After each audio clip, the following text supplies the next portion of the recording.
که څوک زموږ خاورې ته په بې احترامۍ سره ګوري موږ یې بیا د شته امکاناتو په وجود کې کولی شو د خپلې خاورې او د خپل ځان څخه دفاع وکړو. پاکستان ته د ملا یعقوب تازه خبرداری او افغانانو ته ښه زیری. د افغانستان فضا کنټرولېږي وایي پر افغانستان د برید فکر هم ونه کړئ. جزئیات هم دلته وګورئ او چینل هم سبسکرایب کړئ.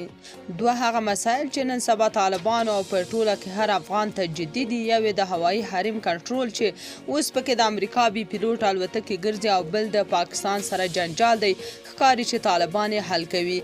تازه خبر دا دی چې د افغانستان دفاع وزیر مولوي یعقوب خبر ورکړی لکه څنګه چې معارضي تمامیت په بشپړ ډول تر کنټرول لاندې دی، همداسې په نږدې وخت کې پر خپل هوایي حریم هم حاکمیت ترلاسه کړو.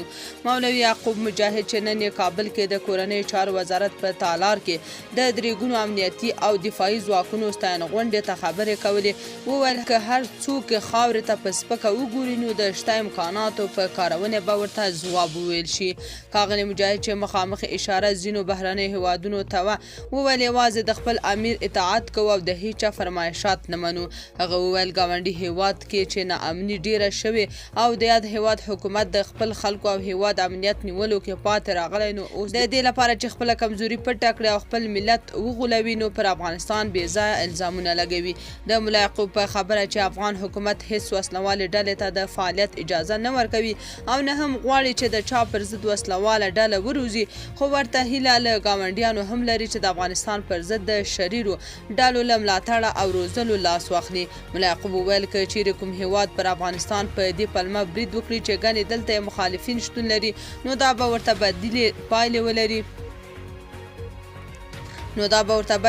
ولري او څه چې پیښیږي نو مسؤلیت به هم د همغه هیواد په غاړه وي. د کورنیو چارو وزارت له لوري جوړه شوې غونډه کې د هیواد درې ګونو ځواکونو سرتیري او مسؤلین چې د اخترونو او محرم په ورځو شپو کې بشپړ امنیت خوندي کړی و وستایل شول.